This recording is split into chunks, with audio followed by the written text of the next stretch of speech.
Episode 14 की starting होती है। हम लोग वेस्टर्न कैपिटल के बैडिया का सीन देखते हैं जहाँ पर कि कैच आवर के रुकी हुई होती है। रीना अंदर से कह रही थी कि वाओ, तो ऐसा लगता है वेस्टर्न कैपिटल यहाँ की जगह और लोग देख के कितना ज्यादा लवली लग रहा है। वैसे रोस्टिन, क्या तुम इन गेम्स के अंदर हिस्सा लोगे? तो वो भी कह रहा होता है कि नहीं, मुझे कोई सी भी दिलचस्पी नहीं है इसके अंदर। रीना कहने लगती, क्या सच में? फिर बताया लगती है कि ड्यूक नियोल ने प्राइज रखा है the desert of the tear. जो भी इन गेम्स का विजेता होगा उसको ये प्राइज के रूप में दिया जाएगा।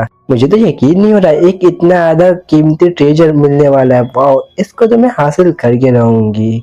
हालांकि मैं ये तो नहीं जानती कि गेम किस तरीके के होंगे, पर चाहे कुछ भी हो जाए ये ट्रेजर तो मेरा ही होकर के रहेगा। अगले बारे में कुछ ज्यादा ही बैरल दिखाए जाते हैं, जिन बैरल्स को देख करके उसका मुंह बन जाता है। वो कह रही थी क्या नहीं, मतलब कि इस पार्टी में, इस गेम में सबसे पहला जो गेम होने वाला है वो दारू पीने का होने वाला है।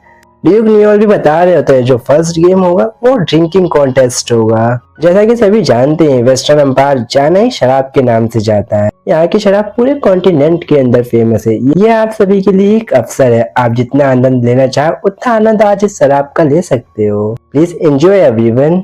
वहीं रीना भी उस शराब के मजे लेना स्टार्ट करती है। वो कह रही थी कि वाह, इसका टेस्ट तो काफी गुड है। पर उसके बावजूद टेस्ट भले ही इतना ज्यादा अच्छा करा जाए, पर जो यहाँ पर करा है इन लोगों ने कंपटीशन वो कुछ ज्यादा नहीं हो गया। सामने हम लोग एक बंदे को देखते हैं जो कि पूरा का पूरा बैरल उठा करके शराब पी रहा होता है और काफी आनंद उठाने लगता है। फिर से इंट्रोड्यूस होता है थॉमस डेकोवाला, जो कि फॉर्मर विनर है कॉन्टेस्ट का, ड्रिंकिंग कॉन्टेस्ट का। रीना ये देख करके सोचने लगती कि पता नहीं कैसे, बट जो वेस्ट के दारू पीने वाले लोग हैं ये कुछ ज्यादा ही नहीं, इनकी टॉलरेंस कुछ ज्यादा हो चुकी है। क्या तुम लोग मेरे ऊपर इजी जा सकते हो?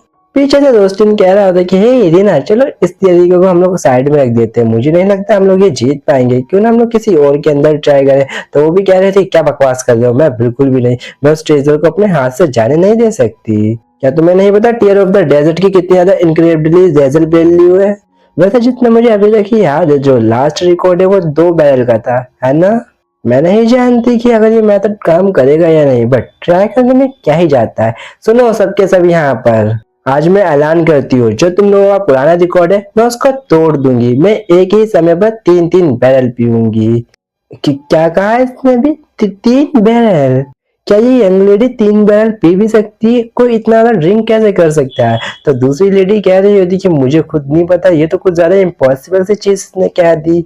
वहीं ड्यूक नियोल भी कह रहा था कि वाह, मैंने आज से पहले ऐसा कुछ भी नहीं देखा। ऐसा लगता है कि नॉर्थ की लेडी रुबेल्ट हमारा रिकॉर्ड तोड़ने के लिए आज यहाँ आई है। डैनजीना जो होती है वो भी बैरल के अंदर से जो शराब होती है वो बाहर निकालती है और चेस करने लगती है। सब लोग उसके लिए चेयर अप कर रहे होते हैं, वो भी घटाघट पीने लगती है। और उसको इस तरीके से पीता हुआ देख करके जो फॉर्मर विनर होता है थॉमस, वो भी कह रहा होता है कि मैं इस तरीके से पीछे नहीं जा सकता एक यंग लेडी से, बिल्कुल नहीं। देन वो भी पीने लगता है। सब लोग एक दूसरे को चेयर अप कर रहे होते हैं। हाँ, आखिरकार ये क्या चल रहा है? सब लोग इतना ज्यादा धुंधले से क्यों दिख रहे हैं? ओए, तुम लोग इतना ज्यादा हिलडुल क्यों रहे हो? पीछे से रोस्टिन उसको संभालते हुए कह रहा होता कि हे रीना, तुमने कुछ ज्यादा पी लिया, तुम्हें चढ़ चुकी है, तुम्हें यहाँ रुक जाना चाहिए। हाँ, क्या कहा रोस्टिन? क्या ये तुम हो? पर आखिरकार इस समय तुम इतना ज्यादा हैंडसम क्यों दिख रहे हो? और इसके मुंह से ये सुन करके वो ब्लश करने लगता है। वो कह रहा था कि हे, इस तरीके से पागलों की जरा हरकतें मत करो। वहीं पे नियोल भी कह रहा होता है कि आखिरकार ये क्या चल रहा है। रोस्टिन बोलने लगता है कि तुम्हें यहाँ रुक जाना चाहिए रीना, तुम्हें सुननी चाहिए मेरी। तो वो भी कह रहे होती है नहीं, बिल्कुल नहीं। अब मुझे एहसास हो रहा है, तो जब ज्यादा चढ़ जाती है तब ऐसा महसूस होता है ना? लेडी रुबेल्ट, क्या आप हार मानती हो? है क्या कहा? हार मानना? बिल्कुल नहीं, हार मानना तो मेरी फितरत में नहीं है। और इसी के बाद अपनी मैजिकल पावर्स का यूज कर लेती है ताकि अल्कोहल को, उसके टॉलरेंस को कम कर सके, और अगेन अपनी ओरिजिनल फॉर्म के अंदर आ चुकी होती है। फिर कह रही होती है कि ये तो अभी शुरुआत करी है मैंने। वहीं पे जो फॉर्मर विनर होता है थॉमस, वो भी पी रहा होता है और कुछ ही समय बाद टल्ली होकर के वहीं पे नॉकआउट हो जाता है। नियोल बोलने लगता है कि बट लेडी रुबेल्ट, ऐसा लगता है कि जो तुम्हारा कंपटीटर था वो तो पहले से नॉकआउट हो चुका है, इसलिए इस कंपटीशन की विनर आप रही। जो देख वो भी खुश और हिप हिप करने लगती है। पास ही समय एक लेडी को देखते हैं जो कि इसके ऊपर नजर रख रखी होती है, जो कि कहती है कि इतनी ज्यादा अल्कोहल के टॉलरेंस ये किसी ह्यूमन की तो नहीं हो सकती। तो इसका मतलब सही था, रीना ही डीमन लॉर्ड है और ये कोई और नहीं सेंटेस ही होती है। और उसके बाद रीना हम लोगों को बता रही होती है पूरे एम्पायर के सबसे ज्यादा प्रीशियस ट्रेजर्स में से एक treasure, the tear of the desert. इसकी वैल्यू बहुत ज्यादा है, इसकी इकलौती वैल्यू इतनी कि मैं रोड अपने नॉर्थ के अंदर रोड का कंस्ट्रक्शन का काम स्टार्ट करवा सकती हूँ। और जब ये सारा काम फिनिश आउट हो जाएगा उसके बाद हम लोगों की जो ट्रेड करने की क्षमता होगी वो और ज्यादा बढ़ जाएगी। ठीक है, फिर बताओ अगला गेम कौन सा है। देन ड्यूक न्यूअल भी नेक्स्ट गेम के लिए अनाउंस करता है, एक घोड़े की तरफ ले जाते हुए कह रहा होता है कि ये जो घोड़ा आप सभी को दिख रहा है ये अपनी गुस्सैल पर्सनैलिटी की वजह से पूरे नॉर्थ के अंदर जाना जाता है, बिक्यूप्लेस। और आपका सेकंड राउंड भी यही है, आपको सेकंड राउंड के अंदर इसको टेम करना होगा और इसकी सवारी करनी होगी। इन अदर वर्ड आपको इसको अपना माउंट बनाना है, पर ये इतना भी ज्यादा आसान नहीं है जैसा कि आप सभी देख सकते हो। इस बात के अंदर तो कोई भी शक नहीं है, जो बिक्यूप्लेस है वो सबसे ज्यादा बेहतरीन घोड़ा है, पर हाँ आज तक कोई भी इसको टीम नहीं कर पाया, कोई भी इतना कैपेबल नहीं है। तो हमारे लिए मैं पूछना चाहता हूँ उसके बावजूद भी क्या आप एक ट्राई करना चाहोगी। तो रीना भी कह रही थी कि ऑफ कोर्स मैं ट्राई करूंगी। देन डायरेक्टली उसके पास चली जाती है, उसको जाता हुआ देख यहाँ पर ये बंदा कह रहा होता है कि रोस्टिन से टू बी ऑनेस्ट मुझे नहीं लगता कि जो लेडी रिबेल्ट है वो इस गेम के अंदर जीत सकती है, वो यहाँ पे डिसएडवांटेज के अंदर है। वैसे भी जो बुकेप्लेस है वो वुमेन्स को कुछ ज्यादा ही डिसलाइक करता है और इसीलिए मैं इस राउंड के लिए एक नाइट को अलाउ कर सकता हूँ। लेडी रीना की जगह पर कोई और नाइट जा सकता है और उस घोड़े को टेम कर सकता है। तो रोस्टिन कहने लगता है क्या एक नाइट। न्यूअल भी कहता है कि और क्या क्या तुम्हारे को लेडी रीना की चिंता नहीं हो रही। इनफैक्ट मैं तो उसकी जगह पे तुम्हें भी अलाउ कर सकता हूँ, तुम भी पार्टिसिपेट कर सकते हो उसकी जगह पे। रोस्टिन कह रहा होता कि नहीं तुम्हारा शुक्रिया, मुझे बिल्कुल भी चिंता नहीं हो रही है, इनफैक्ट मुझे तो उस घोड़े की चिंता हो रही है। इधर हम वहीं उसी बिक्यूप्लेस घोड़े को देखते हैं जो कि आगे फाड़ फाड़ के रीना की ओर देख रहा होता है, अगले ही पर डर के मारे थरथरा जाता है, कांप रहा होता है, बिकॉज उसको अपनी रीना का इमेंस ऑरा फील हो रहा होता है। वहीं पे न्यूअल भी कह रहा होता है क्या मतलब कि मुझे घोड़े की चिंता करनी चाहिए। अगले ही पल वो उस तरफ नजर मारता है, हम घोड़े के ऊपर रीना को देखते हैं, घोड़ा तो रो रहा होता है। रीना कहने लगती है कि कितना ज्यादा प्यारा घोड़ा है, इसने तो मेरी बात काफी इजीली मान ली। न्यूअल देखो मैंने इसको टेम कर लिया। जो देख उसकी आंखें फट जाती है, मुंह फाड़ते हुए कह रहा होता है कि ये तो अविश्वसनीय है, ये नहीं हो सकता। सब लोग उसी की तरह काफी ज्यादा हैरान होते, कह रहे होते कि इनक्रेडिबल, क्या उसने पहली बार में इसको टेम कर लिया। इनफैक्ट मुझे ऐसा क्यों लग रहा है कि वो होस्ट कुछ ज्यादा ही डरा हुआ है। वहीं पे सेंटेंस भी इसके ऊपर नजर रख रखी हुई होती है। रीना आते हुए कह रही थी तो फिर बताओ अब लास्ट गेम कौन सा है। न्यूअल बताता है जो आखिरी गेम है वो बहुत ज्यादा आसान है, तुम्हारी सोल खुद ब खुद टीयर ऑफ द डेजर्ट को प्रूव करेगी। तो रीना कह रही होती क्या मतलब मेरी सोल। तो वो उसको समझा रहा होता है कि अगर कोई एक प्योर हार्टेड बंदा इसको टच करता है तो ये ब्राइटली ग्लूम करेगा। अगर टीयर ऑफ द डेजर्ट तुम्हारे टच की वजह से ब्राइटली शाइन हुआ तो फिर तुम इस राउंड को भी जीत जाओगी और ये ट्रेजर तुम्हारा हो जाएगा। तो रीना क्वेश्चन करते हुए कह रही होती कि क्या होगा अगर कोई इम्प्योर सोल वाला इसको टच कर ले। न्यूअल बता रहा होता है कि अगर कोई ऐसा करता है तो फिर इसका रंग तुरंत ही काला पड़ जाएगा और कोई ऐसा बंदा टीयर ऑफ द डेजर्ट को अपने पास नहीं रख सकता।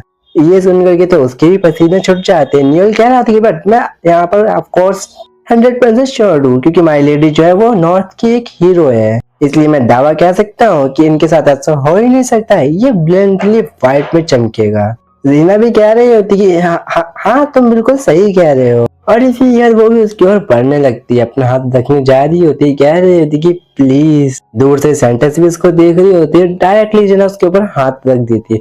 कुछ ही टाइम बाद देखते हैं लोगों के चेहरे पे कुछ ज्यादा ही अचंभत सा ज्यादा आ चुका होता है, लोग डर रहे होते हैं।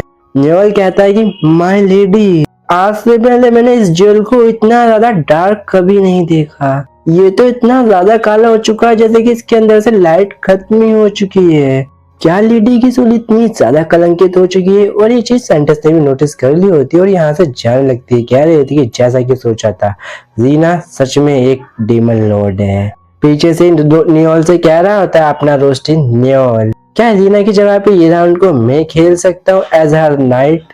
वही रीना भी घबराई हुई होती है, जैसे रोस्टिन की ये बात सुनती है वो भी कह रही थी क्या कहा एक नाइट मेरी जगह पर।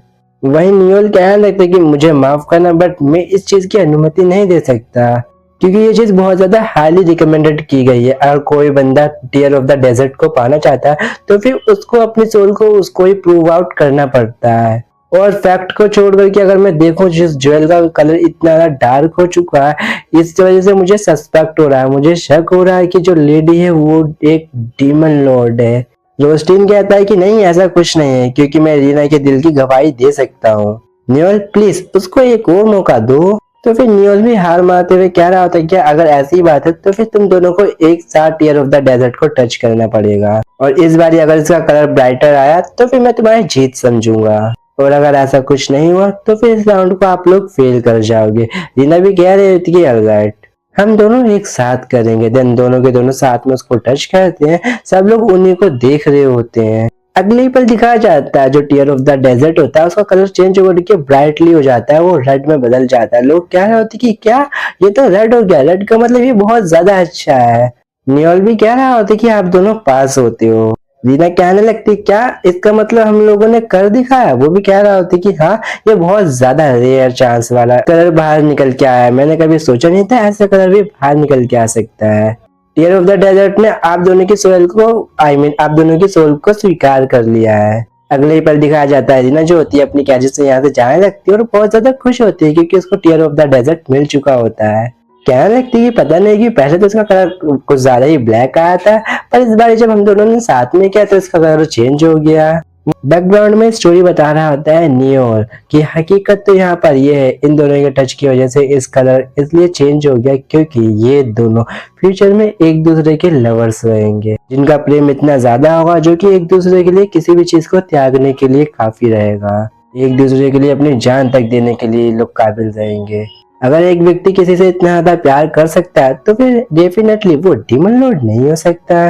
Congratulations on your victory lady रुबेल्ट। वहीं सीन कट होकर के आ जाता है किसी बंजर जगह पर जहाँ पर कि लोग कह रहे होते कभी सोचा नहीं था हार्वेस्टिंग करना इतना ज्यादा मुश्किल होगा यहाँ पर, ऐसा तो लगभग 100 सालों में एक बार ही होता है। यहाँ के लोग तो ऐसा कह रहे हैं कि डीमन लॉर्ड ने इन लोगों को कर्ज दिया है जिस वजह से यहाँ खेती बाड़ी नहीं हो पा रही है। वहीं एक भिखारी को देखते जो कि कह रहा होता कि प्लीज माय लॉर्ड उस डीमन लॉर्ड को मार दीजिए। देन ये जो बंदा होता है ये कह रहा होता है कि ड्यूक रूबेल्ट। वहाँ के लोग तो काफी ज्यादा अच्छा खाना पीना कर रहे हैं, वहीं ईस्ट में जो फार्मर्स है उनकी हालत इतनी ज्यादा बदतर हो चुकी है। ये चीज मैं अपनी आंखों से विटनेस कर रहा हूँ कि यहाँ के जो फार्मर्स है उनकी हालत कितनी ज्यादा बुरी हो चुकी है कि उनके पास खाने को कुछ नहीं बचा।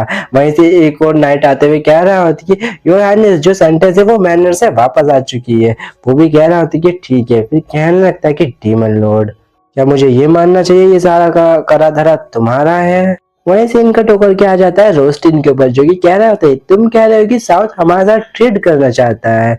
तो चेस भी कह रहा होता है कि हाँ वो लोग हमारे साथ ट्रेड करना चाहते हैं, इवन कि उन लोगों ने डाउन पेमेंट भी सेंड कर दिए। तो वो भी कहता है क्या डाउन पेमेंट। वो बता रहा होता है कि हाँ एज अ डाउन पेमेंट उन लोगों ने हम लोगों को स्लेव्स सेंड किए हैं। वहीं ये सारी बातें आकर की रीना को भी बताता है। रीना कह रही थी कि ऐसा लगता है कि जो हमारी हार्वेस्टिंग के रूमर्स है वो और भी रीजन्स तक जा चुके हैं, जिस कारणवश जो साउथ है वो भी हमारे साथ ट्रेड करना चाहते हैं, पर उन लोगों ने हम लोगों को स्लेव ही क्यों as a down payment send किया है। रोस्टिन बता रहा था कि इनफैक्ट वो लोग तो ये कह रहे हैं वो लोग अब प्रिपेयर हो चुके हैं 50 स्लेव और ज्यादा सेंड करने के लिए। रीना कह रही थी क्या ऐसा है। हाँ वो लोग ऐसा कर भी सकते हैं क्योंकि पूरे एम्पायर के अंदर साउथ सबसे ज्यादा रिचेस्ट रीजन्स में से एक है। वहीं ईस्ट की तरफ देखा जाए तो उनके यहाँ पर हार्वेस्टिंग हो नहीं रही है, वो वहाँ पर पूरी जगह बंजर पड़ चुकी है। ऐसा लगता है इसी वजह से जो साउथ है हमारी ओर निकल के आ चुका है, हमारे साथ ट्रेड करना चाहता है। इसका मतलब क्या ये हम लोगों के लिए एक चांस नहीं है, ये तो हमारे लिए चांस है ना जो हम साउथ के साथ ट्रेड कर सकते हैं, और अगर ऐसा करेंगे तो हमें भी मुनाफा काफी अच्छा होगा। वहीं पर ये सीन कट होता है, हमें साउथ में दिखाया जाता है हॉल ऑफ नोवेल्स का सीन जहाँ पे काफी सारे नोवेल्स होते हैं। एक टकलू सा जज बना हुआ इंसान कहता है साइलेंस। जो हमारी मीटिंग होती है वहीं से स्टार्ट होती है। हमारा फर्स्ट टॉपिक अनाज के ऊपर होने वाला है। आखिर हम लोग अनाज कैसे लाया जाए, तो लोग कह रहे थे क्या अनाज की कमी हो गई हम लोगों के पास।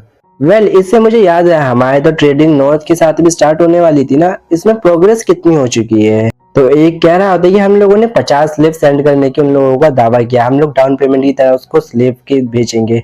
तो वो लोग कह रहे होते क्या 50, ये कुछ ज्यादा ही नहीं हो जाएगा 50 slave as a down payment. क्या हम ये निश्चित रूप से कह सकते हैं कि यहाँ नॉर्थ के अंदर इतना ज्यादा अनाज है कि वो हमें भी सेंड कर सके। तो एक और कह रहा होता कि पर जितना मैंने सुना है वहां पर तो काफी ज्यादा फिनोमिनल हार्वेस्टिंग हुई है। वहीं ईस्ट की बात करी जाए तो उनके यहाँ तो सारा बंजर पड़ा हुआ है, कुछ हो ही नहीं पा रहा है। तो एक और कहता है कि क्यों आखिर हम लोगों को ईस्ट के ऊपर इतना ज्यादा अनाज के लिए क्यों निर्भीत थे। मैं पहले ही कह चुका था हम लोगों को अपने ऊपर फोकस होना चाहिए, दूसरे देशों के ऊपर इतना ज्यादा निर्भर नहीं रहना चाहिए। शुरुआत से अगर हम लोग अपनी सप्लाईज के ऊपर ध्यान देते तो शायद आज हमें ये दिन नहीं देखना होता। तो एक और कह रहा होता कि ठीक है फिर अब जो हो चुका उसको भूल जाओ, हम लोग इस बारे में बाद में बात करेंगे। सबसे बड़ा मुद्दा तो ये आखिरकार नॉर्थ ने इतनी ज्यादा प्रोडक्शन कैसे कर ली। ज्यादा लंबा समय नहीं हुआ है, पहले वो लोग भिखमंगे थे, अब आज आखिरकार वो लोग इतने अमीर कैसे हो गए, उनके पास इतना ज्यादा अनाज कैसे आ चुका है। तो एक और नोबल कह रहा होता कि अब तुमने ये चीजें मेंशन कर दी तो फिर मुझे भी इस बारे में कुछ नहीं पता, आखिरकार उन लोगों के पास ऐसी टेक्नोलॉजी आई तो आई कहाँ से। तो एक और कह रहा होता कि मुझे तो इतना पता चला कि डीमन लॉर्ड आ चुका था नॉर्थ में, उसने ये सारी चीजें करी है, पर किसको पता ये सच है या फिर झूठ। तो लोग कह रहे होते कि ये सारा तो रहस्य ही रह गया, आखिर सच है तो फिर है क्या। हमें इंफॉर्मेशन चाहिए नॉर्थ के बारे में, वो इंफॉर्मेशन हम लोग कहाँ से लेकर के आए। इतने में उसी टकले जज के पास एक बंदा आते हुए उसके कान में कोई घुसुर पुसुर करता है। वो टकला जज कहता है ठीक है फिर सबके सब मेरी बात पर ध्यान दो, जो नॉर्थनर्स है उनका रिप्लाई आ चुका है। कुछ ही टाइम बाद वो लोग कह रहे होते क्या उन्होंने हमारा जो गिफ्ट था वो वापस भेज दिया सारे के सारे स्लेव्स को। वहीं सीन कट ओवर किया जाता है रोस्टिन के ऊपर, जो कि कहता है कि हिस्टोरिकली अगर देखा जाए तो फिर साउथ और नॉर्थ के अंदर कुछ ज्यादा ही कम इंटरेक्शंस हुए हैं अभी तक, ये सिर्फ डिस्टेंस की वजह से नहीं है। ऐसा इसलिए भी है क्योंकि जो हमारा कल्चर और क्लाइमेट है वो कुछ ज्यादा ही डिफरेंट है। जितना मुझे समझ में आता है वहाँ के जितने भी ज्यादा हाई नोबल्स है वो लोग गैदर होते हैं और एक साथ मीटिंग करते हैं और पॉलिटिकल मैटर के ऊपर डिस्कस करते हैं साथ में। क्या मैं सही कह रहा हूँ कैलियन। तो वो भी कह रहा होता कि हाँ पर मुझे अब इन सारी चीजों की याद मत दिलाओ। और रोस्टिन उससे ऐसा इसलिए कह रहा होता है क्योंकि वो साउथ के ड्यूक का एक इकलौता बेटा है ना, इनफैक्ट वो तो वहाँ का हायर है, फ्यूचर लॉर्ड। तो वो भी कह रहा होता कि हाँ वैसे तुम सच ही कह रहे हो रोस्टिन, बेसिकली देखा जाए तो फिर साउथ के ऊपर हाउस ऑफ क्राफ्ट का ही राज है और यहाँ पर एक जो हाई रैंकिंग नोबल्स है उनकी काउंसिल भी है, जो मेरे फादर है वहां पर राज करते हैं। ज्यादा बड़े मैटर्स जितने होते हैं उनके ऊपर तो मेरे फादर ही सारे डिसीजंस लेते हैं, बट छोटे मोटे मैटर्स के ऊपर जो हाई रैंकिंग नोबल्स की काउंसिल है वो लेती है। तो वही जीना कह रहे थे कि आखिर साउथ अपने आप ही क्यों नहीं वहां पे उगा लेता है सारी की सारी चीजें, क्योंकि वहाँ का क्लाइमेट भी काफी ज्यादा अच्छा है, खेती बाड़ी हो सकती है वहां पे। तो काइलिन कहने लगता है कि वेल ऐसा इसलिए क्योंकि वहां का ज्यादातर लैंड नोबल से बिलोंग करता है और क्योंकि ज्यादातर लैंड अपने हाई रैंकिंग नोबल से बिलोंग करता है, वो लोग सिर्फ वही खेती बाड़ी करते हैं जिनमें उनको ज्यादा मुनाफा हो। वो लोग ज्यादातर अनाज को नहीं उगाया करते क्योंकि उनमें इनको इतना ज्यादा मुनाफा नहीं होता, इस वजह से वहां पे ज्यादातर खेती बाड़ी भी नहीं होती। जीना भी कह रही थी कि क्या मतलब वो लोग सिर्फ वही सारी चीजें उगाते हैं जिनसे इनको ज्यादातर प्रॉफिट हो, मतलब ये लोग खाने पीने के लिए भी चीजें नहीं उगाएंगे। कैलियन हाँ बोलो। लन डायरेक्टली उससे कह रहे थे कि प्लीज मेरी बात मानो और मेरी तरफ से तुम साउथ जाओ, मैं तुम्हें साउथ भेजना चाहती हूँ as a part of northern delegation रूप से। तो वो भी कह रहे होते हैं क्या नॉर्थर्न डेलीगेशन। अगले ही पल देखते हैं हम लोग अपनी मिया, वेरोनिका और उसके जो मदर फादर होते हैं उनको, उन सभी को यहाँ देख कर कैलियन कह रहा होता है कि आखिरकार अब तुम उसको लिटिल डेलीगेशन कैसे कह सकते हो और ये इतना ज्यादा बढ़ कैसे गया, यहाँ इतना ज्यादा मेंबर्स कैसे तैयार हो गए। तो दीना बता रही थी कि वेल जो मिया है वो कुछ ज्यादा क्यूरियस थी साउथ को लेकर के, वेरोनिका भी वहां जाकर के खेती बाड़ी कैसी होती है बाकी सारी चीजें कल्चर वगैरह को देखना चाहती है। और आना और बटलर ये इन दोनों की पहले से ख्वाहिश थी एक बार नॉर्थ की तरफ जरूर से जाए, सिंस तुम वहां जा ही रहे हो तुम वहां की सारी चीजों को जानते हो, तो मैंने सोचा क्यों ना इन सभी को तुम्हारे साथ ही भेज दिया जाए कैलियन। तो वो भी कह रहा था कि वेल इस तरीके से तो ऐसा लग रहा है कि मैं ग्रुप टूर के ऊपर जा रहा हूँ। देन कहने लगता है कि ठीक है फिर मैं मना तो नहीं कर सकता, और इसी बात पीछे से कोई आता है जो कि डायरेक्टली आकर के रीना को हक कर लेता है। वो कोई और नहीं थैनोस होता है, उसको देख वो भी कह रही होती कि थैनोस, और उसको यहाँ देख कर कैलियन भी कह रहा होता कि पर रुको आखिरकार क्या ये सही रहेगा, हम सभी तो यहाँ से चले जाएंगे, मैनर के अंदर क्या सिर्फ थैनोस और लेडी रीना ही रहेगी, क्या ये सही रहेगा बेसल मैनर के अंदर लेडी रीना को इस थैनोस के साथ छोड़ करके जाना। फिर डायरेक्टली दोनों के बीच में आता है, थैनोस को रीना से दूर कर देता है, जो देख करके थैनोस भी सोच रहा होता है कि ये करना क्या चाहता है अपना। कैलन कहने लगता है कि लेडी रीना क्या आपको लगता है ये सही है, वैसे आप ध्यान रखना सारे डोर्स को लॉकअप कर लेना, खासतौर पे अपने कमरे के डोर्स को लॉक करके रखना। जो देख करके वो भी कह रही होती क्या लॉक करिए, फिर जोर जोर से हंसने लगती है, कहने लगती है कि तुम कुछ ज्यादा चिंता करते हो। ठीक है फिर Kaelin have a safe trip. तो वो भी कह रहा था कि थैंक्स, मैं जल्दी ही वापस आऊंगा। देन यहाँ से जाने लगता है। सोच रहा होता है कि पता नहीं क्यों पर मुझे कुछ ज्यादा ऑड सी फीलिंग आ रही है। आखिरकार एकदम से मुझे इतना ज्यादा नर्वस सा फील क्यों हो रहा है। मुझे ऐसा लग रहा है कि अगर मैं आज यहाँ से गया तो दोबारा कभी वापस यहाँ नहीं आ पाऊंगा।